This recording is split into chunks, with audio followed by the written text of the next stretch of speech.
ಶ್ರೀ ಗುರುಭ್ಯೋ ನಮಃ. ನೆನ್ನಿನ ಸಂಚಿಕೆಯಲ್ಲಿ ಗೋಪಾಲದಾಸರು ಹೆಳವನಕಟ್ಟೆ ಗಿರಿಯಮ್ಮ ಇವರನ್ನ ಭೇಟಿಯಾಗಿದ್ದು, ನಂತರ ಅಲ್ಲಿಂದ ಮುಂದೆ ಮಂಡಗದ್ದೆಗೆ ಅವರು ಪ್ರಯಾಣವನ್ನ ಬೆಳೆಸಿದ್ರು.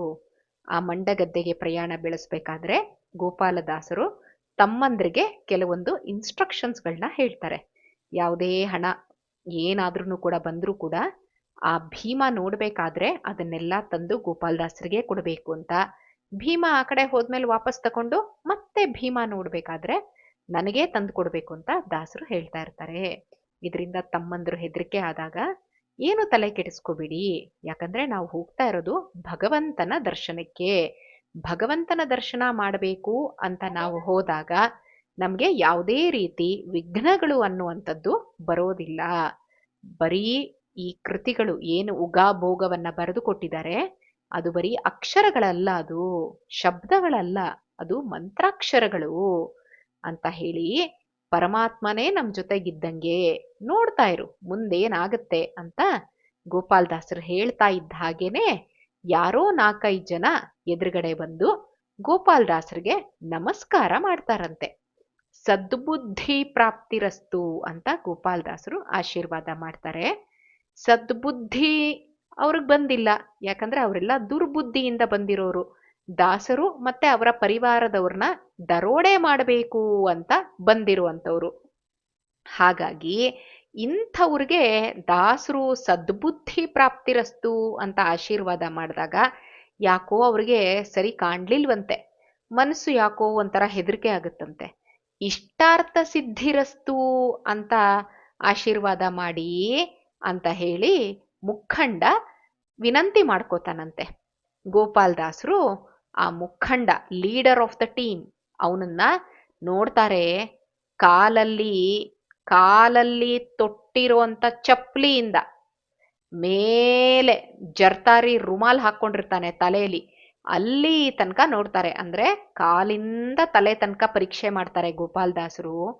ದಷ್ಟು ಪುಷ್ಟವಾಗಿರೋ ಶರೀರ, ಕೋರೆ ಮೀಸೆ, ಕಿವಿಲಿ ಮಿರಿಮಿರಿ ಮಿಂಚೋ ಅಂತ ಓಲೆಗಳು, ಥಳಥಳ ಅಂತ ಹೊಳೆಯೋ ಅಂತ ಬೆರಳಲ್ಲಿ ಉಂಗ್ರಗಳನ್ನ ಹಾಕ್ಕೊಂಡಿರ್ತಾನಂತೆ. ಆ ಮುಖಂಡನ ಶ್ರೀಮಂತಿಕೆ ತೋರಿಸುತ್ತೆ.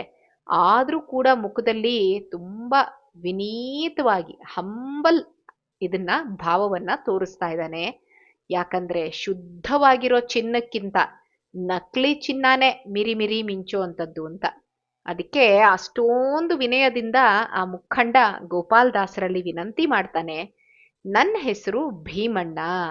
ಈ ಮಾರ್ಗದಲ್ಲಿ ಹೋಗೋ ಯಾತ್ರಿಕರಿಗೆ ಸೌಲಭ್ಯನ ಕಲ್ಪಿಸೋ ಅಂಥದ್ದು ನಮ್ಮನೆ ಸಂಪ್ರದಾಯ. ಈ ದಿನ ನೀವೆಲ್ಲರೂ ನಮ್ಮನೆಗೆ ಬಂದು ನಮ್ಮ ಆತಿಥ್ಯ ಸ್ವೀಕಾರ ಮಾಡಿ ನಮ್ಮನ್ನ ಉದ್ಧಾರ ಮಾಡಬೇಕು ಅಂತ ಕೇಳ್ತಾರೆ. ಆಗ ಅವನು ವಿನಯನ್ನ ನೋಡಿ ಯಾತ್ರಿಕರೆಲ್ಲ ಸಂತೋಷ ಪಡ್ತಾರಂತೆ. ಆಹಾ, ನಾವು ನೋಡಿದ್ರೆ, ಯಾಕಂದ್ರೆ ಆಗಿನ ಕಾಲದಲ್ಲಿ ಮನೆಗಳೇ ಕಡಿಮೆ, ಎಲ್ಲ ಕಾಡು ದಾರಿಲಿ ನಡ್ಕೊಂಡು ಹೋಗ್ತಾ ಇದ್ದಿದ್ದು. ಅಂಥದ್ರಲ್ಲಿ ಒಬ್ಬ ವ್ಯಕ್ತಿ ಬಂದು ನಮ್ಮ ಮನೆಯಲ್ಲಿರಿ, ನಮ್ಮ ಆತಿಥ್ಯ ಸ್ವೀಕಾರ ಮಾಡಿ, ನಮ್ಮನ್ನು ಉದ್ಧಾರ ಮಾಡಿ ಅಂತ ಕೇಳ್ತಿದ್ದಾರೆ ಅಂತಂದ್ರೆ ಅವ್ರಿಗೆಲ್ಲ ಸಂತೋಷ ಆಗತ್ತಂತೆ. ಎಷ್ಟು ಶ್ರೀಮಂತ ಆದ್ರೂ ಕೂಡ ಏನು ವಿನಮ್ರತೆ, ಯಾತ್ರಿಕರು ಅಂದ್ರೆ ಎಷ್ಟು ಭಕ್ತಿ, ಇಂಥವ್ರಿಗೇನೆ ಸಂಪತ್ತು ಬಂದಿರೋದು ಅಂತ ಹೇಳಿ ಯಾತ್ರಿಕರು ಮಾತಾಡ್ಕೊಳೋದಕ್ಕೆ ಶುರು ಮಾಡ್ತಾರೆ. ಯಾತ್ರಿಕರಿಗೆ ಸೌಲಭ್ಯ ಕಲ್ಪಿಸೋದು ನಿಮ್ ಸಂಪ್ರದಾಯ ಆದ್ರೆ ಯಾರೊಬ್ಬರಿಗೂ ಕೂಡ ಜಾಸ್ತಿ ಶ್ರಮ ಕೊಡದ ಹಾಗೆ ಯಾತ್ರೆ ಮಾಡೋದು ನಮ್ಮ ಸಂಪ್ರದಾಯ ಅಂತ ಹೇಳ್ತಾರೆ. ಅಂದ್ರೆ ಈಗ ನಾ ಎಲ್ಲೋ ಹೋಗ್ತಾ ಇರ್ತೀವಿ, ಸಿಕ್ಕಿದ್ದೇ ಚಾನ್ಸು ಯಾರೋ ಬಿಟ್ಟು ಊಟ ಕೊಡ್ತಾ ಇದ್ದಾರೆ ಅಥವಾ ಯಾರೋ ಬಿಟ್ಟು ಇನ್ನೇನೋ ಮಾಡ್ತಾ ಇದ್ದಾರೆ ಅಂತ ನಾವು ಅವ್ರನ್ನ ಎಕ್ಸ್ಪ್ಲಾಯ್ಟ್ ಮಾಡುವಂತ ಸಂಪ್ರದಾಯ ನಮ್ದಲ್ಲ ಅಂತ ಗೋಪಾಲದಾಸರು ಹೇಳ್ತಾ ಇದ್ದಾರೆ. ನೀವೇನೋ ಕರಿತಾ ಇದ್ದೀರಾ, ಆದ್ರೂ ಕೂಡ ನಮ್ಗ ಆ ರೀತಿ ಬುದ್ಧಿ ಇಲ್ಲ, ನಾವು ಹಂಗೆಲ್ಲ ಬೇರೆಯವ್ರಿಗೆ ತೊಂದರೆ ಕೊಡಲ್ಲ. ಆದ್ರೂ ಏನ್ ಮಾಡೋದು, ನಿಮ್ಮಂತವ್ರಿಗೆ ಸದ್ಬುದ್ಧಿ ಬರ್ಬೇಕಲ್ವಾ? ಅಂದ್ರೆ ನಮಗ್ ಒಳ್ಳೇದಾಗ್ಲಿ ಅಂತಲ್ಲ, ನಿಮಗ್ ಸದ್ಬುದ್ಧಿ ಬರ್ಬೇಕಲ್ವಾ? ಅದಕ್ಕೆ ಈ ದಿನ ನಮ್ಮ ಆಚಾರ ಬಿಟ್ಕೊಡ್ತಾ ಇದೀವಿ. ನಿಮ್ಮಲ್ಲೇನೆ ನಾವು ಊಟದ ವ್ಯವಸ್ಥೆ ಮಾಡ್ಕೋತೀವಿ. ನನ್ ತಮ್ಮಂದ್ರೆ ಅಡ್ಗೆ ಮಾಡ್ತಾರೆ, ಅವ್ರಿಗೇನ್ ಬೇಕು ಅಡ್ಗೆ ಸಾಮಾನು ಪದಾರ್ಥ ಅದನ್ನ ನೀವು ಒದಗಿಸ್ಕೊಡಿ ಅಂತ ಗೋಪಾಲದಾಸರು ಹೇಳಿದಾಗ, ಬೇರೆಯವರು ಯಾರಾದ್ರೂ ಕರೆದ್ರೆ ಅವ್ರ ಹಾಸ್ಪಿಟಾಲಿಟಿಗೆ ಒಪ್ಕೊಂಡೇ ಇದ್ದಂತ ಗೋಪಾಲದಾಸರು ಈ ದಿನ ತಕ್ಷಣ ಒಪ್ಕೊಂಡ್ಬಿಟ್ಟಿದ್ದನ್ನ ನೋಡಿ ಯಾತ್ರಿಕರಿಗೆ ಆಶ್ಚರ್ಯ ಆಗತ್ತೆ, ಜೊತೆಲಿ ಖುಷಿನೂ ಆಗತ್ತಂತೆ. ಮಂಡಗದ್ದೆಯಲ್ಲಿ ಆ ದಿನ ಯಾತ್ರಿಕರಿಗೆ ಭಾರೀ ಭೋಜನ, ಕೈ ತುಂಬ ದಕ್ಷಿಣೆ, ಭೀಮಣ್ಣನ ಉಪಚಾರನೋ ಉಪಚಾರ. ಆ ಭೀಮಣ್ಣ ಮಾಡ್ತಾ ಇರುವಂತಹ ಹಾಸ್ಪಿಟಾಲಿಟಿ, ಆ ಉಪಚಾರ, ಆ ಹಂಬಲ್ನೆಸ್ಸು, ಅದನ್ನೆಲ್ಲ ನೋಡಿ ಬ್ರಾಹ್ಮಣರು ಹೊಗಳಿದ್ದಂತೆ. ಅಷ್ಟು ದುಡ್ಡು, ಅಷ್ಟು ದಕ್ಷಿಣೆ ಕೊಟ್ರೆ ಅದನ್ನ ಅವ್ರು ಎಲ್ಲಿ ಇಟ್ಕೋತಾರೆ? ಅವ್ರವ್ರು ಎಲ್ಲೆಲ್ಲಿ ಭದ್ರವಾಗಿ ಇಟ್ಕೋಬೇಕೋ ಅವ್ರವ್ರದ್ದು ಚೀಲ ಗಂಟುಗಳಲ್ಲಿ ಅಲ್ಲಿ ಇಟ್ಕೋತಾರಲ್ವಾ. ಅದಕ್ಕೆ ಯಾರ್ಯಾರು ಎಲ್ಲೆಲ್ಲಿ ವ್ಯಾಲ್ಯೂಯಬಲ್ಸ್ನ ಬಚ್ಚಿಟ್ಕೋತಾ ಇದ್ದಾರೆ, ಯಾಕಂದ್ರೆ ಅದೇ ಜಾಗದಲ್ಲಿ ಬೇರೆ ವ್ಯಾಲ್ಯೂಯಬಲ್ಸ್ ಕೂಡ ಇಟ್ಕೊಂಡಿರ್ತಾರೆ ಅವರು. ಅವ್ರೇನ್ ತಂದಿರ್ತಾರೆ ಯಾತ್ರೆಗೆ ಹೋಗ್ಬೇಕಾದಾಗ ಅದನ್ನ ಕೂಡ ಇಟ್ಕೊಂಡಿರ್ತಾರೆ. ಅದು ಭೀಮಣ್ಣನ ಉದ್ದೇಶ ಆಗಿತ್ತು ಅಂತ ಅವ್ರಿಗೆ ಹೆಂಗ್ ಗೊತ್ತಾಗ್ಬೇಕು? ಅಣ್ಣ ಹೇಳಿದ್ನಲ್ಲ, ಗೋಪಾಲದಾಸರು ಹೇಳಿದ್ರು ಎಲ್ಲಾ ದುಡ್ಡು ನನಗ್ ತಂದು ಕೊಡ್ಬೇಕು ಅಂತ. ಆಗ ಸೀನಾ ಮತ್ತೆ ದಾಸ ಏನ್ ಮಾಡ್ತಾರೆ, ಅವ್ರಿಗೆ ಕೊಟ್ಟಿದ್ರಲ್ಲ ದುಡ್ಡು ದಕ್ಷಿಣೆ, ಅದನ್ನೆಲ್ಲ 10 ಪಟ್ಟು ಕಾಣೋ ರೀತಿ, ಅಂದ್ರೆ ಇವಾಗ ಹೋಗಿ ಕೊಡೋದು ಭೀಮಾ ನೋಡ್ಬೇಕಾದ್ರೆ ಅದನ್ನ ಎಣಿಸ್ಕೊತಾ ಇರ್ತಾರೆ ಗೋಪಾಲದಾಸರು. ಭೀಮಾ ಆ ಕಡೆ ಹೋದ್ಮೇಲೆ ಅದೇ ದುಡ್ಡು ವಾಪಸ್ ಕೊಡೋದು, ಮತ್ತೆ 2ನೇ ಸರಿ ಅದನ್ನೇ ಕೊಡೋದು. ಭೀಮಂಗ್ ಗೊತ್ತಾಗಲ್ಲ 1 2 3 4 ಅಂತ ಅನ್ಕೋತಾನೆ, ನೋಡಿದ್ರೆ ಅದೇ ಮತ್ತೆ ಮತ್ತೆ ರಿಪೀಟ್ ಆಗ್ತಾ ಇದೆ ಅಂತ ಅವ್ರಿಗೆ ಗೊತ್ತಾಗಿರಲ್ಲ. ಒಂದನ್ನ 10 ಪಟ್ಟು ಕಾಣೋ ರೀತಿ ಅಣ್ಣಂಗ್ ಕೊಡ್ತಾ ಇದ್ರಂತೆ. ಒಂದು ಊಟಕ್ಕೆ ತಪಸ್ಸಿನ ಶಕ್ತಿನ ಧಾರೆ ಎರಿಯೋ ಸಾವಿರಾರು ಜನ ಬ್ರಾಹ್ಮಣರು ಈ ರೀತಿ ಒಂದು ಸುಖಿ ಭೋಜನಕ್ಕೆ ಯಾವ ತ್ಯಾಗಕ್ಕೂ ಸಿದ್ಧ ಆಗಿದಾರಲ್ಲಪ್ಪ ಬ್ರಾಹ್ಮಣರು ಅಂತ ನೋಡಿ ಹುಚ್ಚರು ಅಂತ ಅನ್ಕೋತಾನಂತೆ ಭೀಮಣ್ಣ. ಒಂದು ಊಟಕ್ಕೆ ಕರೆದ ತಕ್ಷಣ ಮಾನ ಮರ್ಯಾದೆ ಬಿಟ್ಕೊಂಡು ಬಂದ್ಬಿಟ್ರು ಇವರು ಅಂತ ಅವನ್ ಲೆಕ್ಕಾಚಾರ. ಎಲ್ಲ ಕಳ್ಕೋತಾರಲ್ಲ ಈಗ, ಬರೀ ಊಟ ಮಾಡಕ್ಕೆ ಆಸೆ ಪಟ್ಕೊಂಡು ಬಂದು ಹೇಗೆ ಒಳ್ಳೆ ಹಸಿ ಹುಲ್ಲು ಹಾಕ್ಬಿಟ್ಟಿರ್ತಾರೆ, ಕೆಡ್ಡ ತೋಡ್ಬಿಟ್ಟು ದೊಡ್ಡ ಹೊಂಡ, ಮೇಲ್ಗಡೆ ನೋಡಿದ್ರೆ ಗ್ರೀನ್ ಗ್ರಾಸ್ ಉದುರಿಸ್ಬಿಟ್ಟಿರ್ತಾರೆ. ಅದು ಆನೆಗೆ ಗೊತ್ತಾಗಲ್ಲ, ಅದೇನ್ ಮಾಡತ್ತೆ ಪಾಪ, ಹುಲ್ಲು ತಿನ್ನೋಣ ಅಂತ ಬರುತ್ತೆ, ನೋಡಿದ್ರೆ ಆ ಹೊಂಡದೊಳಗಡೆ ಬಿದೋಗ್ಬಿಡುತ್ತೆ. ಹುಲ್ಲಿನ ಆಸೆಗೋಸ್ಕರ ಏನಾಯ್ತು, ಹೊಂಡದೊಳಗಡೆ ಬಿತ್ತು. ಅದೇ ತರ ಎಲ್ಲ ಪ್ರಾಣಿಗಳನ್ನೂ ಅವ್ರು ಹಂಗೆ ಟಾರ್ಗೆಟ್ ಮಾಡೋದು ಬೇಟೆಗಾರರು. ಅದಕ್ಕೆ ಬೇಕಾಗಿರೋಂಥದ್ದು ಏನೋ ಒಂದ ಕೊಟ್ಬಿಡ್ತಾರೆ, ಅದನ್ನ ನೋಡಿ ಆಸೆ ಪಟ್ಟದ್ ಏನ್ ಮಾಡುತ್ತೆ, ಟ್ರಾಪಿಗೆ ಬಿದ್ದುಬಿಡುತ್ತೆ. ಆ ರೀತಿ ಒಂದ್ ಹೊತ್ತು ಊಟಕ್ಕೆ ನಾನು ಕರ್ದೆ ಅನ್ಬಿಟ್ಟು ಇವರೆಲ್ಲ ಬಂದ್ಬಿಟ್ರಲ್ಲ, ಈಗ ಗೊತ್ತಾಗತ್ತೆ ಇವ್ರಿಗೆ ಅಂತ ಭೀಮಣ್ಣ ನಗಕ್ ಶುರು ಮಾಡದ್ನಂತೆ. ಹಣ ಭದ್ರವಾಗಿಟ್ಕೋ ಅಂತ ಭೀಮಣ್ಣನೇ ಗೋಪಾಲದಾಸರಿಗೆ ಹೇಳ್ತಾರಂತೆ. ಗೋಪಾಲದಾಸರು ನಕ್ಕೊಂಡು ಪ್ರಯಾಣನ ಮುಂದುವರಿಸ್ತಾರೆ. ಇನ್ನೇನು ಘಟ್ಟ ಹತ್ತಿ ಇಳಿತಾ ಇದ್ದಾರೆ. ಗೋಪಾಲದಾಸರು ಗುರುಗಳು ಬರ್ಕೊಟ್ಟಿರುವಂತಹ ಒಂದು ಕೈಯಲ್ಲಿ ಖಡ್ಗ, ಒಂದು ಕೈಯಲ್ಲಿ ಹಲಗೆ ಪದವನ್ನ ಗಟ್ಟಿಯಾಗಿ ಹೇಳೋಕೆ ಶುರು ಮಾಡ್ತಾರೆ. ಘಟ್ಟದ ಅರ್ಧ ಭಾಗ ಇಳಿದಿರ್ತಾರೆ ಯಾತ್ರಿಕರು. ಅಷ್ಟೊತ್ತಿಗಾಗ್ಲೇನೆ 10 ಜನ ಡಕಾಯಿತರು, ಮಾರಕಾಸ್ತ್ರಗಳು ಅದರಿಂದ ಯಾತ್ರಿಕರನ್ನ ಅಡ್ಡಗಟ್ತಾರೆ. ನಿಮ್ಮಲ್ಲಿರುವಂತಹ ಧನ, ಬೆಲೆ ಬಾಳೋ ವಸ್ತು ಎಲ್ಲ ಇಲ್ಲಿ ಕೊಟ್ಟು ಮುಂದೆ ಹೋಗಿ, ಇಲ್ದಿದ್ರೆ ನಿಮ್ಮೆಲ್ಲಾರನು ಇಲ್ಲೇ ಕೊಂದು ಬಿಡ್ತೀವಿ ನಾವು, ಕೊಲೆ ಆಗ್ಬಾರ್ದು ಅಂತ ನೀವೇನಾದ್ರೂ ಇಷ್ಟಪಟ್ರೆ ಒಪ್ಕೊಳ್ಳಿ ಅಂತ ಹೇಳ್ತಾರಂತೆ ಡಕಾಯಿತರು. ಯಾತ್ರಿಕರು ಥರ ಥರ ನಡ್ಗ ಹೋಗ್ಬಿಡ್ತಾರೆ. ಗೋಪಾಲದಾಸರು ಮಾತ್ರ ಹೆದರ್ಕೊಳೋದೇ ಇಲ್ವಂತೆ. ಯಾತ್ರಿಕರಿಗೆ ಅವ್ರು ಗಟ್ಟಿಯಾಗಿ ಸೂಚನೆ ಕೊಡ್ತಾರಂತೆ. ನಾನು ಇದುವರೆಗೂ ಹೇಳ್ತಾ ಇದ್ನಲ್ಲ ದೇವತಾ ಸ್ತುತಿ, ಅದನ್ನ ನೀವು ಗಟ್ಟಿಯಾಗಿ ಹೇಳಿ. ನಮ್ ಗುರುಗಳಾಗಿರೋ ವಿಜಯದಾಸರಿಂದ ಅನುಗ್ರಹ ಆಗಿರೋ ಉಗಾಭೋಗ ಇದು, ಅದೇ ನಮ್ಮನ್ನ ಕಾಯುತ್ತೆ ಅಂದಾಗ ಎಲ್ರೂ ಆ ಪದಾನ ಗಟ್ಟಿ ಹೇಳಕ್ಕೆ ಶುರು ಮಾಡ್ತಾರಂತೆ. ಅವರಲ್ಲಿರೋ ದುಡ್ಡನ್ನ ಕೊಡದಂಗೆ, ಅಥವಾ ಫೈಟಿಂಗ್ ಆದ್ರೂ ಮಾಡ್ತಾ ಇದ್ದಾರಾ, ಅದನ್ನೂ ಮಾಡ್ಕೋತಾ ಇಲ್ಲ. ಅಥವಾ ಏನಾದ್ರೂ ಬಚ್ಚಿಟ್ಕೊಳಕ್ ನೋಡ್ತಾ ಇದ್ದಾರಾ, ಅದನ್ನೂ ಮಾಡ್ತಾ ಇಲ್ಲ. ಅಥವಾ ಓಡ್ ಹೋಗ್ತಾ ಇದ್ದಾರಾ, ಏನೂ ಮಾಡ್ತಾ ಇಲ್ಲ. Something they should do for defending. ಏನೂ ಮಾಡದ ಹಾಗೆ ಹೊಡಿ ಹಾಡು ಹೇಳ್ಕೊಂಡು ನಿಂತು ಬಿಟ್ಟಿದಾರಲ್ಲಪ್ಪ ಇವ್ರು ಯಾರು ಅನ್ಬಿಟ್ಟು ದರೋಡೆಕೋರ್ಗೆನೆ ಕಕ್ಕಾ ಬಿಕ್ಕಿ ಆಗೋದ್ರಂತೆ. ಅವರು ಓಡ್ ಹೋಗಕ್ ಪ್ರಯತ್ನ ಪಟ್ಟಿಲ್ಲ, ಗಟ್ಟಿಯಾಗಿ ಕಿರ್ಚ್ತಾ ಇಲ್ಲ, ಗರ ಗರ ತಡ ತಡ ಅಂತ ನಡುಗ್ತಾ ಇಲ್ಲ ಅವರು ಹೆದರ್ಕೊಂಡು. ಅಥವಾ ಸಾಮಾನನ್ನ ಅಯ್ಯೋ ತಗೊಂಬಿಡಿ ಅಂತ ಹೇಳ್ಬಿಟ್ಟು ಕೊಡೋದು. ಇಂಥ ಸಿಚುವೇಶನ್ಸ್ ಎಲ್ಲ ಪ್ರೀವಿಯಸ್ಲಿ ದರೋಡೆಕೋರರು ಎಕ್ಸ್ಪೀರಿಯನ್ಸ್ ಮಾಡಿದ್ರು. ಆದ್ರೆ ಆರಾಮಾಗಿ ನಿಂತ್ಕೊಂಡ್ಬಿಟ್ಟು ಹಾಡು ಹೇಳ್ಕೊಂಡು ನಿಂತು ಬಿಟ್ಟಿದಾರಲ್ಲಪ್ಪ ಈ ಯಾತ್ರಿಕರು. ಇವ್ರನ್ನ ನೋಡಿ ಆಶ್ಚರ್ಯ ಆಗೋಯ್ತಂತೆ. ಸೇವಕ್ರೇ ಏನ್ ನೋಡ್ತಾ ಇದ್ದೀರಾ, ಅವ್ರ ಹತ್ರ ಯಾವ ವೆಪನ್ಸ್ ಕೂಡ ಇಲ್ಲ, ಅದನ್ನ ಮಂಡಗದ್ದೇಲೆ ನಾವು ಪರೀಕ್ಷೆ ಮಾಡಿಬಿಟ್ಟಿದೀವಿ, ಹೆದರ್ಕೊಂಬೇಡಿ ನೀವು, ಸದೆ ಬಡೀರಿ ಇವ್ರನ್ನ ಅಂತ ನಾಯಕ ಕರೆ ಕೊಡ್ತಾನೆ. ನಾಯಕ ಹೇಳಿದಾಗ ಡಕಾಯಿತರಿಗೆ ಸ್ವಲ್ಪ ಧೈರ್ಯ ಬಂತಂತೆ. ಅವ್ರು ಮುಂದಕ್ಕೆ ಬರೋಕೆ ಟ್ರೈ ಮಾಡ್ತಾರೆ. ಒಂದು ಕೈಯಲ್ಲಿ ಖಡ್ಗ ಸ್ವೋರ್ಡ್ ಹಿಡ್ಕೊಂಡು, ಇನ್ನೊಂದು ಕೈಯಲ್ಲಿ ಹಲಗೆ, ಹಲಗೆ ಅಂದ್ರೆ ಪ್ಲೋ ಅಂತಾನು ಅನ್ಕೊಬಹುದು, ಒಟ್ನಲ್ಲಿ ಅದೊಂದು ಮರದ ಪೀಸು ಹಲಗೆ, ಅದನ್ನ ಹಿಡ್ಕೊಂಡು ತಮ್ಮನ್ನು ಹೊಡೆಯೋದಕ್ಕೆ ಸಿದ್ಧ ಆಗಿರುವಂತ 100 ಜನ ಯಾತ್ರಿಕರ ರಕ್ಷಣೆಗೆ ನಿಂತಿರೋ ಹಂಗೆ ಅವ್ರಿಗೆಲ್ಲ ಕಾಣಿಸ್ತಂತೆ. ಯಾರೋ ಒಬ್ರು ಕಾಣಿಸ್ತಾರೆ. ಮುಂದುವರಿಯಕ್ಕೆ ಆಗ್ಲಿಲ್ವಂತೆ ಅವ್ರಿಗೆ. ಹೆದರ್ಸೋಕೆ ಅಂತ ಬಂದವರೇನೆ ಹೆದರ್ಕೊಳಕ್ ಶುರು ಮಾಡ್ಬಿಡ್ತಾರಂತೆ. ಯಾರು ನೋಡಿದ್ರೆ ಜನ ಗಡಗಡ ನಡಕ್ತಾ ಇದ್ರು, ಈಗ ಅವರೇ ಗಡಗಡ ನಡಕಕ್ ಶುರು ಮಾಡ್ಬಿಟ್ಟಿದಾರಂತೆ. ಏನು ಈ ರೀತಿ ಇವನ್ ಸರ್ವೆಂಟ್ಸು ಹೆದರ್ಕೊಂಡಿರೋದ್ ನೋಡಿ ಲೀಡರ್ಗೆ ಸಿಕ್ಕಾಪಟ್ಟೆ ಸಿಟ್ಟು ಬಂತಂತೆ. ಹೇಡಿಗಳೇ, ಕೈಯಲ್ಲಿ ತಾಳ ತಂಬೂರಿ ಬಿಟ್ಟು ಇನ್ನೇನೂ ಇಲ್ಲ ಇವ್ರ ಹತ್ರ, ಇಂಥ ದಾಸಯ್ಯಗಳಿಗೆ ಏನಕ್ಕೆ ಹೆದರ್ಕೋತಾ ಇದ್ದೀರಾ, ಮುಂದಕ್ಕೆ ಹೋಗಿ ಮೊದ್ಲು ಈ ದಾಸಯ್ಯನ್ ತಲೆ ಒಡೆಯೋಣ ಅಂತ ಹೇಳ್ತಾ ನಾಯಕನೇ ಮುಂದಕ್ಕೆ ನುಗ್ತಾನಂತೆ. ಭೀಮ, ನಿನ್ನಲ್ಲಿರೋದೆಲ್ಲ ನನಗೆ ದಕ್ಷಿಣೆ ಕೊಟ್ಬಿಟ್ಟಿಯಲ್ಲಪ್ಪ, ನಿನ್ ಪೌರುಷ ಎಲ್ಲ ನನ್ ಜೋಳಿಗೆಯಲ್ಲಿ ಹಾಕೊಂಡ್ಬಿಟ್ಟಿದೀನಿ ನಾನು, ಸಾಕೋ, ತುಂಬಾ ಬೊಬ್ಬಾಟ ಮಾಡ್ಬೇಡ ಅಂತ ಗೋಪಾಲದಾಸರು ಹೇಳಿದಾಗ ಬಟ್ಟೆ ಸುತ್ಕೊಂಡಿದ್ನಲ್ಲ ಭೀಮ, ಅವನಿಗೆ ಆಶ್ಚರ್ಯ ಆಯ್ತಂತೆ. ನಾನ್ ಭೀಮ ಅಂತ ಇವ್ರಿಗೆ ಹೆಂಗ್ ಗೊತ್ತಾಯ್ತು, ನನ್ ಗುರ್ತನ್ನ ಪತ್ತೆ ಹಚ್ಚಿದ್ದಾರೆ ಅಂತಂದ್ರೆ ಇವನ್ನೇನ್ ಮಾಡೋದು, ಇವನನ್ನು ಉಳಿಸ್ಬಾರ್ದು. ಯಾಕಂದ್ರೆ ಇವನೋಗ್ ಲೀಕ್ ಮಾಡ್ಬಿಡ್ತಾನಲ್ಲ ಇನ್ಫಾರ್ಮೇಶನ್ನ. ಈ ತರ ಭೀಮ ಅನ್ನೋನೆ ಮೊದ್ಲು ಬರ್ತಾನೆ, ರಿಕ್ವೆಸ್ಟ್ ಮಾಡ್ತಾನೆ ಎಲ್ರು ಬನ್ನಿ ನಮ್ಮ ಮನೇಲಿ ಊಟ ಮಾಡಿ ಅಂತ, ಆಮೇಲೆ ಅವ್ರನ್ನೇ ಕೊಲೆ ಮಾಡ್ತಾನೆ ಅಂತ ಹೇಳಿದಾಗ ಇಂಥವನ್ನ ಉಳಿಸ್ಬಾರ್ದು, ಸೀಕ್ರೆಟ್ ಲೀಕ್ ಮಾಡ್ಬಿಡ್ತಾನೆ ಇವನು ಅಂತ ಹೇಳಿ ಗೋಪಾಲ್ ದಾಸ್ರ ಹತ್ರ ಕೊಡ್ಲಿನ ಬೀಸ್ತಾನೆ. ಆಕ್ಸ್, ಕೊಡಲಿಯನ್ನ ಬೀಸಿ ಎಸಿತಾನೆ. ಆ ಬೀಸಿರೋ ಕೊಡ್ಲಿ ರೀಬೌನ್ಸ್ ಆಗತ್ತಂತೆ ಗೋಪಾಲ್ ದಾಸ್ರಿಗೆ ತಗಲ್ಬಿಟ್ಟು.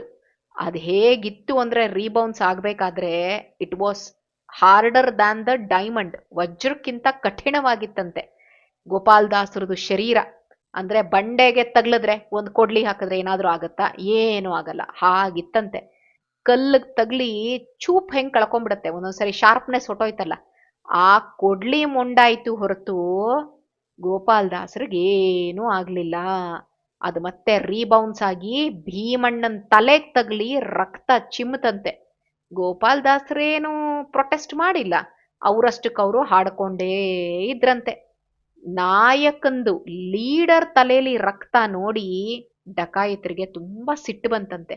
ಅವರೆಲ್ಲರೂ ಕೂಡ ಸೇರ್ಕೊಂಡು 10 ಜನ ಇದ್ದಾರೆ, ಗೋಪಾಲ್ ದಾಸರ ಮೇಲೆ ಅಟ್ ಎ ಟೈಮ್ ಅವ್ರು ಬೀಳ್ತಾರಂತೆ. ಠಣ್ ಠಣ್ ಅಂತ ಶಬ್ದ ಬರುತ್ತಂತೆ. ಗೋಪಾಲ್ ದಾಸರ ಮೇಲೆ ಯಾವ ಕೊಡ್ಲಿ ಕತ್ತಿ ಏಟ್ ಕೊಟ್ರು ಕೂಡ ಅದು ಮತ್ತೆ ಹೋಗಿ ಯಾರು ಕೊಟ್ಟಿದ್ರಲ್ಲ ಏಟನ್ನ ಅವ್ರಿಗೆ ಹೋಗಿ ಗಾಯ ಮಾಡ್ತಾ ಇತ್ತಂತೆ. ಅದಕ್ಕೋಸ್ಕರ ಅವ್ರ ಕೈಗಳೇನೆ ಹಿಡ್ಕೊಂಡ್ಬಿಡ್ತಂತೆ. ಕೆಲವೊಬ್ರಿಗೆ ಗಾಳಿಲಿ ಯಾರೋ ನಮ್ಮನ್ನ ತೇಲಿಸ್ತಾ ಇದ್ದಾರೇನೋ ಅನ್ನೋ ರೀತಿ ಅನುಭವ ಆಯ್ತಂತೆ. ಅವ್ರಿಗೆ ಏನ್ ಮಾಡ್ಬೇಕು ಗೊತ್ತಾಗ್ಲಿಲ್ವಂತೆ. Wonder struck. ಆ ವಿಚಿತ್ರ ಅನುಭವದಿಂದ ಅವರು ಒಳ್ಳೆ ಶಿಲೆಗಳ ತರ ನಿಂತು ಬಿಟ್ರಂತೆ, ಸ್ಟೋನ್ ಸ್ಟ್ಯಾಚ್ಯೂಸ್ಗಳ ತರ. ಗೋಪಾಲ್ ದಾಸರು ನಗ್ತಾರೆ, ಮುಂದಕ್ಕೆ ಹೋಗ್ತಾರೆ. ಯಾತ್ರಿಕರು ಅವ್ರನ್ನೆಲ್ಲ ಫಾಲೋ ಮಾಡಕ್ ಶುರು ಮಾಡ್ತಾರೆ.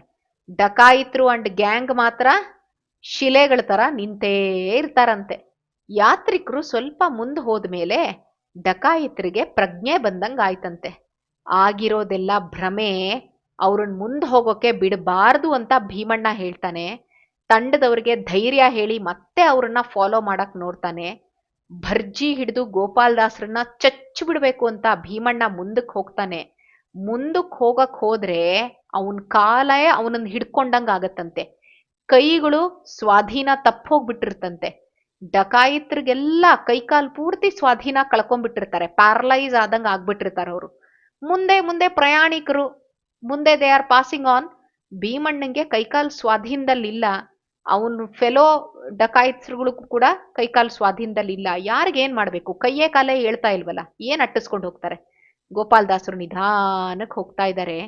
ಅವ್ರನ್ನ ಫಾಲೋ ಮಾಡೋದಿರ್ಲಿ, ಗೋಪಾಲ್ ದಾಸರೇ ಇವಾಗ ಕಣ್ಣಕ್ ಕಾಣ್ತಾ ಇಲ್ಲ, ಅಷ್ಟು ಮುಂದಕ್ಕೆ ಹೋಗ್ಬಿಟ್ಟಿದ್ದಾರೆ.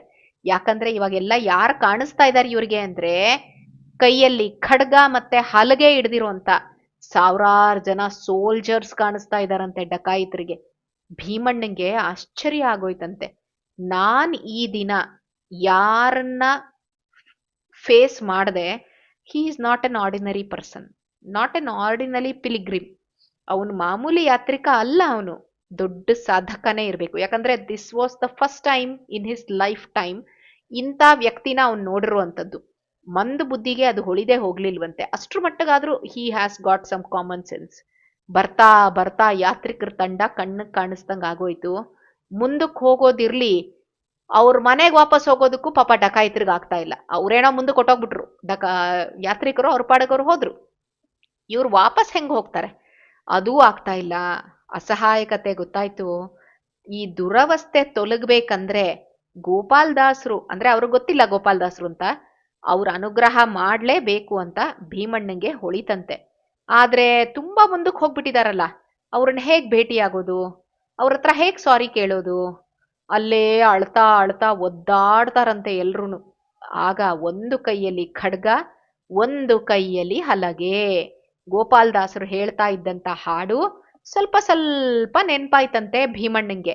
ಆ ಪದ ಹೇಳ್ಕೊಂಡ್ರೆ ನಮ್ಗೆ ಅಟ್ಲೀಸ್ಟ್ ಕೈಕಾಲಕ್ಕೆ ಸ್ವಾಧೀನ ಬರುತ್ತೇನೋ. ಯಾಕಂದ್ರೆ ಅವರಷ್ಟು ಧೈರ್ಯವಾಗಿ ಇಂಥ ಡಕಾಯಿತ್ಸರು ಕೊಡ್ಲಿ ಕತ್ತಿ ಎಲ್ಲ ಹಿಡ್ಕೊಂಡ್ ಬಂದಿದ್ರು, ಹೆದರ್ಕೊಂಡಂಗೆ ಹಾಡು ಹೇಳ್ತಾ ಇದ್ರು.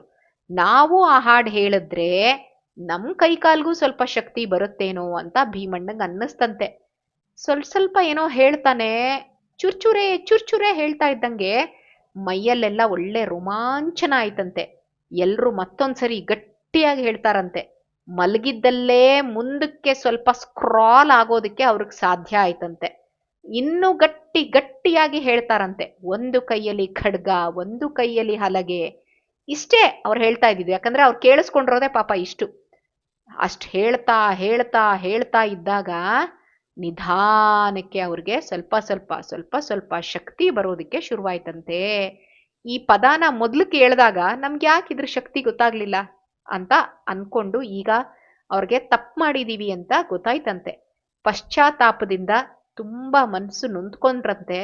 ಅದಕ್ಕೇನೆ ಆ ಪದ ಹೇಳ್ತಾ ಇದ್ದಂಗೆನೆ ಉರುಳುಕೊಂಡೆ ಅವರು ಮುಂದಕ್ಕೆ ಹೋಗ್ತಾ ಇದ್ರಂತೆ.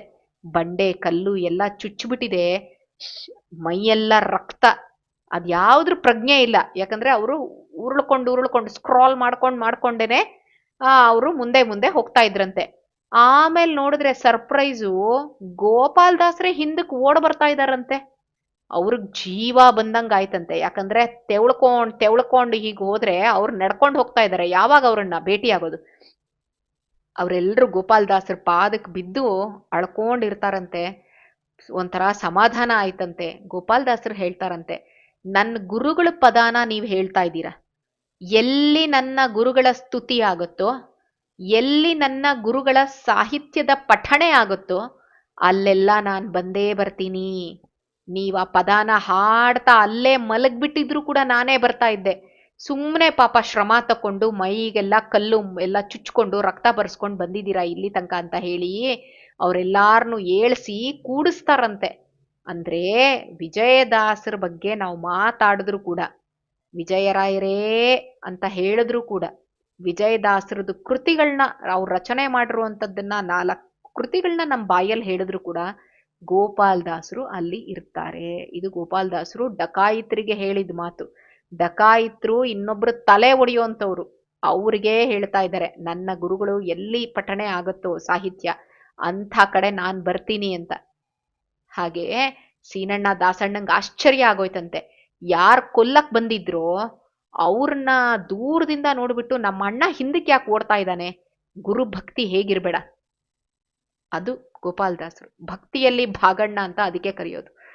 ತುಂಬಾ ಅವ್ರಿಗೆ ಸರ್ಪ್ರೈಸ್ ಆಗುತ್ತಂತೆ. ಗೋಪಾಲ್ದಾಸರು ಭೀಮಣ್ಣಂಗೆ ಹೇಳ್ತಾರೆ, ಹೀಗೆ ಎಷ್ಟೋ ಯಾತ್ರಿಕರಿಗೆ ನೀನ್ ತೊಂದರೆ ಕೊಟ್ಟಿದ್ಯಾಲ, ಅದ್ರ ಫಲ ನಿನ್ನೂ ಜಾಸ್ತಿ ಉಣ್ಬೇಕಾಗಿತ್ತು, ಇನ್ನ ಜಾಸ್ತಿ ಅನುಭವಿಸ್ಬೇಕಾಗಿತ್ತು ನೀನು. ಆದ್ರೆ ಮೋಸ ಮಾಡಬೇಕು, ಯಾತ್ರಿಕರ ತಲೆ ಒಡಿಬೇಕು ಅನ್ನೋ ಉದ್ದೇಶ ಇಟ್ಕೊಂಡಾದ್ರೂ ತುಂಬಾ ಜನಕ್ಕೆ ಊಟ ಹಾಕ್ಬಿಟ್ಟು ಪುಣ್ಯ ಕಟ್ಕೊಂಡಿದ್ಯಾ. ಎಷ್ಟೋ ಜನದತ್ರ ದುಡ್ಡಿರ್ಲಿಲ್ಲ, ಅವ್ರಿಗೆ ನೀನ್ ಊಟ ಕೊಟ್ಟೆ ಅಲ್ವಾ, ಅವರು ನಿನಗೇನು ಮತ್ತೆ ವಾಪಸ್ ದುಡ್ಡು ಕೊಟ್ಟಿಲ್ಲ. ಆದ್ರೆ ಆ ಪುಣ್ಯದ ಪ್ರಭಾವದಿಂದ ನಮ್ಮ ಗುರುಗಳ ಪದಾನ ಪಠಣೆ ಮಾಡೋ ಸದ್ಬುದ್ಧಿ ಬಂತು. ವಿಜಯದಾಸರ ಬಗ್ಗೆ ಅವ್ರ ಕೃತಿಗಳನ್ನ ಒಂದಾದ್ರೂ ನಮ್ಮ ಬಾಯಲ್ಲಿ ಬರಬೇಕು ಅಂದ್ರೆ ಪುಣ್ಯ ಇಲ್ಲದೆ ಇದ್ರೆ ಆಗಲ್ಲ ಅನ್ನೋದನ್ನ ಗೋಪಾಲದಾಸರು ಹೇಳ್ತಾ ಇದ್ದಾರೆ. ಆ ಪುಣ್ಯ ಇದ್ದಿದ್ದಕ್ಕೇನೆ ಆ ಪ್ರಭಾವದಿಂದ ಎಷ್ಟೋ ಜನಕ್ಕೆ ಊಟ ಹಾಕಿದ್ದ ಅವನು. ಅದ್ರ ಪ್ರಭಾವದಿಂದ ಏನಾಯ್ತು, ಪದ ಪಠಣೆ ಮಾಡುವಂತ ಸದ್ಬುದ್ಧಿ ಅನ್ನುವಂಥದ್ದು ಬಂತು ಅಂತ ಹೇಳ್ತಾರೆ. ಅಧಿಕ ಮಾಸದಲ್ಲಿ ಅಟ್ಲೀಸ್ಟ್ ಒಂದು ದಿನ ಯಾವಾಗ್ಲಾದ್ರೂ ಮಾಡಿ ಅಂತ ಹೇಳಿದ್ರೇನೆ ಜನ ಇದ್ ಮಾಡ್ಕೋತಾರೆ, ನಮ್ಗೇನ್ ಲಾಭ ಅದ್ರಿಂದ ಅಂತ. ಇಲ್ಲಿ ಗೊತ್ತಾಗತ್ ನಮ್ಗೆ. ಭೀಮಣ್ಣ ಎಷ್ಟೋ ಜನ ಯಾತ್ರಿಕರಿಗೆ ಅವ್ರ ಹತ್ರ ದುಡ್ಡಿತ್ತೋ ಇಲ್ವೋ ಅದು ಇವನಿಗೆ ಹೆಂಗ್ ಗೊತ್ತಾಗತ್ತೆ ಮೊದ್ಲೇನೆ. ಅಂಟಿಗಳಂದ್ರೆ ದೇ ಕಮ್ ಅಲ್ಲಿಗೆ ಬಂದು ಇವನ್ ಮನೇಲಿ ಊಟ ಮಾಡಿ ಗಂಟು ಮೂಟೆ ಇಟ್ಟಾಗ್ಲೇ ತಾನೇ ಅವನಿಗೆ ಗೊತ್ತಾಗೋದು. ಆದ್ರೂ ಕೂಡ ಅವ್ರಿಗೆಲ್ಲ ಊಟ ಹಾಕಿದಾನೆ, ದುಡ್ಡು ಇಲ್ದೇ ಇರೋರ್ಗೂ ಊಟ ಹಾಕಿದಾನೆ ಅವನು. ಆ ಪುಣ್ಯದ ಪ್ರಭಾವದಿಂದ ಏನಾಗಿದೆ, ವಿಜಯದಾಸರ ಪದಗಳನ್ನ ಅವ್ರ ಬಾಯಲ್ಲಿ ಬರ್ಸಿದ್ದಾರೆ. ಆ ರೀತಿ ಯಾತ್ರಿಕರಿಗೆ ಕೊಡುವಂತ ಪ್ರತಿ ಸಹಾಯ ಕೂಡ ಅನಂತ ಫಲವನ್ನ ಕೊಡುತ್ತೆ. ಆದ್ರೆ ಕಲಿಗಾಲ, ಯಾತ್ರಿಕರಿಗೆ ತೊಂದರೆ ಕೊಡೋ ಜನಗಳೇ ಹೆಚ್ಚು. ಪೂರ್ವ ಜನ್ಮದಲ್ಲಿ ಮಾಡಿರೋ ಪುಣ್ಯ, ನೀನ್ ಮಾಡಿರೋ ಅನ್ನದಾನದ ಫಲ ಈಗ ನಿನ್ನ ರಕ್ಷಣೆ ಮಾಡ್ತಾ ಇದೆ. ಮೋಸದ ಉದ್ದೇಶ ಇಟ್ಕೊಂಡು ನೀನು ಅನ್ನದಾನದ ಫಲಾನೇ ಇಷ್ಟೊಂದು ಕಾಯ್ತಿರ್ಬೇಕಾದ್ರೆ ಇನ್ನು ಸದ್ಭಾವನ ಯುಕ್ತವಾಗಿ ಶ್ರೇಷ್ಠವಾಗಿರೋ ಅನುಸಂಧಾನ ಇಟ್ಕೊಂಡು ಅನ್ನದಾನ ಮಾಡಿದ್ವಿ ಅಂದ್ರೆ ಅದನ್ನ ಯಾರ್ ತಾನೇ ಬಣ್ಣಿಸ್ತಾರೆ ಅಂತ ಹೇಳ್ತಾ, ಪಕ್ಕದಲ್ಲೇ ಯಾವುದೋ ಬಳ್ಳಿ ಇರುತ್ತೆ, ಅದನ್ನ ತಗೊಂಡು ಎಲೆ ಬಳ್ಳಿ ಎಲ್ಲ ತಗೊಂಡು ಅರ್ದು ಬಿಟ್ಟು ಗಾಯಕ್ಕೆ ಹಚ್ತಾರಂತೆ ಗೋಪಾಲದಾಸರು. ಎಷ್ಟ್ರ ಮಟ್ಟಿಗೆ ಕರುಣಾಮಯಿಗಳು ಗೋಪಾಲದಾಸರು ಅನ್ನೋ ಅಂಥದ್ದನ್ನ ಅರ್ಥ ಮಾಡ್ಕೋಬೇಕು. ಉರಿ ಶಾಂತ ಆಗತ್ತೆ. ಗೋಪಾಲದಾಸರ ಕರುಣೆಗೆ ಅವ್ರಿಗೆ ತುಂಬಾ ತುಂಬಾ ಅಂದ್ರೆ ತುಂಬಾ ಆಶ್ಚರ್ಯ ಆಗತ್ತಂತೆ. ಇನ್ಮೇಲೆ ನಾವು ಈ ರೀತಿ ಯಾವತ್ತೂ ಮಾಡಲ್ಲ. ಆದ್ರೆ ನಮ್ ಪ್ರಾಬ್ಲಮ್ ಏನಂದ್ರೆ ನಮ್ ಉದ್ಯೋಗನೇ ಇದು, ಬಂದವ್ರಿಗೆ ಊಟ ಹಾಕೋದು, ಅವ್ರ ತಲೆ ಒಡೆಯೋದು. ಈಗ ನಾವು ಮುಂದೇನ್ ಮಾಡ್ಬೇಕು ಹಂಗಾದ್ರೆ ಅಂತ ಹೇಳಿದಾಗ ಭೀಮಣ್ಣಂಗೆ ಹೇಳ್ತಾರೆ, ಯಾತ್ರೆ ಮಾಡೋದು ಎಷ್ಟು ಪುಣ್ಯನೋ, ಯಾತ್ರೆ ಮಾಡೋರಿಗೆ ನೀವು ಸೌಲಭ್ಯ ಕೊಟ್ರೆ ಅದೂ ಕೂಡ ಪುಣ್ಯನೇ. ಇದಕ್ಕೂ ಮೊದಲು ನೀವು ಯಾತ್ರಾರ್ಥಿಗಳನ್ನ ಹೇಗ್ ಸ್ವಾಗತ ಮಾಡ್ತಾ ಇದ್ರಿ, ಒಳ್ಳೆ ಊಟ ತಿಂಡಿ ಕೊಡ್ತಾ ಇದ್ರಿ, ಈಗ್ಲೂ ಹಂಗೆ ಮಾಡಿ. ಆದ್ರೆ ಅದಾದ್ಮೇಲೆ ಏನ್ ಮಾಡ್ತಾ ಇದ್ರಿ, ತಲೆ ಹೊಡಿತಾ ಇದ್ರಿ ಯಾತ್ರಿಕರದು, ಅದನ್ ಮಾಡಬೇಡಿ ಅಂತ ಗೋಪಾಲದಾಸರು ಹೇಳ್ತಾರಂತೆ. 10 ಜನಕ್ಕೆ 10 ಟೀಮ್ಗಳು ಬರ್ತಾ ಇತ್ತು. ಆ ಟೀಮ್ಗಳಕ್ಕೆ ನಾವು ಊಟ ಕೊಡ್ತಾ ಇದ್ವಿ. ಅದರಲ್ಲಿ 1-2 ಟೀಮ್ಗಾದ್ರೂ ಚೆನ್ನಾಗಿ ದುಡ್ಡಿರೋ ಟೀಮ್ ಸಿಗ್ತಾ ಇತ್ತು ನಮ್ಮ ಹತ್ರ. ಅಂದ್ರೆ ಎಲ್ಲಾರ ಹತ್ರ ಪಾಪ ದುಡ್ಡಿರೋರೇ ಬರ್ಬೇಕಂತಿಲ್ವಲ್ಲ. ಔಟ್ ಆಫ್ 10 1-2 ಹತ್ರ ದುಡ್ಡಿರ್ತಾ ಇತ್ತು. ಅದರಿಂದ ಏನಾಗ್ತಾ ಇತ್ತು, ಮತ್ತೆ ಇನ್ನೊಂದು 10 ಜನಕ್ಕೆ ನಾವು ಊಟ ಕೊಡೋ ಅಷ್ಟು ನಮ್ಗೆ ದುಡ್ಡು ಸಂಪಾದನೆ ಆಗ್ತಾ ಇತ್ತು. ಈಗ ನೀವು ಬರೀ ಊಟ ಕೊಡಿ ಅಂತೀರಾ, ದುಡ್ಡೆಲ್ಲಿಂದ ಬರುತ್ತೆ ಹಂಗಾದ್ರೆ ಅಂತ ಕೇಳ್ತಾನೆ. ಕರೆಕ್ಟ್, ಇಟ್ ವಾಸ್ ತುಂಬಾ ಕರೆಕ್ಟ್ ಆಗೇ ಹೇಳ್ತಾ ಇದ್ದಾನೆ ಅವನು. ಅದಕ್ಕೆ ಕೆಟ್ಟವರೆಲ್ಲ ಒಳ್ಳೆಯವ್ರಾಗಬೇಕು ಅಂತ ಅನ್ಕೋತಾರೆ. ಆದ್ರೆ ಒಳ್ಳೆಯವ್ರಾಗೋದಿಕ್ಕೆ ಅವ್ರಿಗೆ ಏನ್ ಬೇಕು, ಅದಕ್ಕೊಂದು ಆಲ್ಟರ್ನೇಟಿವ್ ಮೆಥಡ್ ಕೊಡ್ಬೇಕಲ್ವಾ. ಅದಕ್ಕೆ ಗೋಪಾಲದಾಸರು ಹೇಳ್ತಾರೆ, ಹಣಾನೇ ಮುಖ್ಯ ಅಲ್ಲಪ್ಪ, ದಾನ ಧರ್ಮ ಮಾಡಬೇಕು ಅನ್ನೋವಂಥದ್ದು ಸದ್ಭಾವನೆ ಮುಖ್ಯ. ಆ ಭಾವನೆ ಬರ್ಸ್ಕೋಬೇಕು. ಏನೇ ಆಗ್ಲಿ ನನಗೇ ಇರ್ಲಿ, ನಾನೇ ಬಾಚ್ಕೊಳ್ಳೋಣ, ನಾನೇ ಇಟ್ಕೊಳ್ಳೋಣ, ನಾನೇ ಕೂಡಿಡೋಣ ಅಂತ ಮಾಡ್ತಾ ಇದ್ರೆ we can never experience this. ಇದನ್ನೆಲ್ಲ ದಾಸರು ನಮ್ಗಲ್ಲ. ದಾಸರು ಎಂಥವ್ರಿಗೆ ಸಿಗ್ತಾರೆ ಅಂತಂದ್ರೆ, ದಾಸರು ಹೇಳ್ತಾ ಇರೋಂಥ ವಾಕ್ಯದ ತರ ನಾವು ನಡ್ಕೊಂಡ್ವಿ ಅಂದ್ರೆ ಅಂಥವ್ರಿಗೆ ದಾಸರು ಸಿಗ್ತಾರೆ, ಬಿಡಿಸ್ತಾರೆ. ನಾವು ಇರೋ ತರ ಸೆಲ್ಫಿಶ್ ಆಗಿದ್ವಿ ನಾವು ಅಂದ್ರೆ, ನಾನೇ ಕೂಡಿಡೋಣ, ನಾನೇ ತಿನ್ನೋಣ, ನಾನೇ ಮಾಡೋಣ ಅನ್ನೋರ್ ತರ ಇದ್ರೆ ದಾಸರು ಸಿಕ್ಕಲ್ಲ. ಭೀಮಣ್ಣಂಗೆ ಯಾಕೆ ದಾಸರು ಸಿಕ್ಕಿದ್ರು, ಸೆಲ್ಫಿಶ್ ಮೋಟೋ ಇದ್ರೂ ಕೂಡ ಅವನು ಅನ್ನದಾನ ಮಾಡ್ದ, ಬಂದವ್ರಿಗೆಲ್ಲ ಯಾತ್ರಿಕರಿಗೆಲ್ಲ ಕೊಡ್ತಾ ಇದ್ದ, ದುಡ್ಡು ಇಲ್ಲದೆ ಇರೋರ್ಗೂ ಊಟ ಹಾಕಿದಾನ ಅವನು.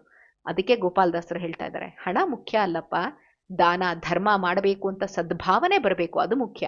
ಅಂಥವ್ರನ್ನ ಪರಮಾತ್ಮ ಶೀಘ್ರವಾಗಿ ಅನುಗ್ರಹ ಮಾಡ್ತಾನೆ ಅಂತ ಹೇಳ್ತಾರೆ. ಅಟ್ಲೀಸ್ಟ್ ದುಡ್ಡಿದ್ಯೋ ಇಲ್ವೋ ಮಾಡಬೇಕು ಅಂತ ಮನ್ಸಾದ್ರೂ ಮಾಡ್ಬೇಕು, ಆಗ ಭಗವಂತ ಅದಕ್ಕೆ ದಾರಿ ಮಾಡ್ಕೊಡ್ತಾನೆ. ಅವನ ಅನುಗ್ರಹ ಆಯ್ತು ಅಂದ್ರೆ ಎಲ್ಲಾ ಕಡೆ ಸಂಪತ್ತೇನೆ, ಮಾಡೋದೆಲ್ಲ ಪುಣ್ಯದ ಕಾರ್ಯನೇ, ಮುಟ್ಟಿದ್ದೆಲ್ಲ ಚಿನ್ನ ಆಗತ್ತೆ ಅಂತ ಹೇಳ್ತಾರೆ. ಅಲ್ಲೇ ಇರೋ ದೊಡ್ಡ ಬಂಡೆನ ಉರುಳಿಸು ಅಂತ ಭೀಮಣ್ಣಂಗೆ ಹೇಳ್ತಾರಂತೆ. ದಾಸರು ಸ್ಪರ್ಶ ಮಾಡಿರ್ತಾರೆ, ಭೀಮಣ್ಣಂಗೆ ಭೀಮನ್ ಬಲಾನೇ ಬಂದ್ಬಿಟ್ಟಿರುತ್ತಂತೆ. ಅವ್ರು ಏನ್ ಹೇಳಿದ್ರು ಮಾಡಕ್ ರೆಡಿ, ಎಲ್ಲಾ ಸೇರ್ಕೊಂಡ್ ಬಂಡೆ ಉರುಳಿಸ್ತಾರಂತೆ. ಅದ್ರ ಕೆಳಗಡೆ ಯಾವ ಕಾಲದಲ್ಲಿ ಹೂತಿಟ್ಟಿದ್ರೋ ಚಿನ್ನದ ಆಭರಣಗಳು, ಚಿನ್ನದ ಗಟ್ಟಿಗಳು ಸಿಕ್ತಂತೆ. ಇದನ್ನ ಹಂಚ್ಕೊಂಡು ಮುಂದೆ ಒಳ್ಳೆ ಬದುಕನ್ನ ನಡೆಸಿ, ದುಡಿಯೋದಿಕ್ಕೆ ಈ ದುಡ್ಡನ್ನ ಬಂಡವಾಳ ಮಾಡ್ಕೊಳ್ಳಿ, ಆಮೇಲೆ ದುಡಿಯೋ ಭಾಗನ ಸಮಾಜಕ್ಕೆ ಹಂಚಿ, ಅದರಿಂದ ಇನ್ನೂ ಜಾಸ್ತಿ ಸಂಪತ್ತು ಬರುತ್ತೆ ನಿಮ್ಗೆ ಅಂತ ಗೋಪಾಲದಾಸರು ಆಶೀರ್ವಾದ ಮಾಡ್ತಾರಂತೆ. ಅವ್ರ ದರ್ಶನದಿಂದ ಜ್ಞಾನ ಸಿಕ್ತು, ಗೋಪಾಲದಾಸರ ದರ್ಶನದಿಂದ. ಯಾಕಂದ್ರೆ ಕೆಟ್ಟ ಬುದ್ಧಿ ಬಿಟ್ರು, ಅವ್ರು ಸ್ಪರ್ಶ ಮಾಡಿದ್ರು, ಒಳ್ಳೆ ಜೀವನ ಸಿಕ್ತು. ಅವ್ರು ತೋರ್ಸಿರೋ ಜಾಗದಲ್ಲಿ ಚಿನ್ನ ಸಿಕ್ತು. ಅವ್ರು ಸ್ಮರಣೆ ಮಾಡಿಬಿಟ್ರೆ ಸಾಕು, ಮುಂದಿನ ಜೀವನದಲ್ಲಿ ಒಳ್ಳೆ ಸಾಧನೆ ಆಗತ್ತೆ ಅಂತ ಡಕಾಯಿತರೆಲ್ಲ ಸಂಕಲ್ಪ ಮಾಡ್ತಾರಂತೆ.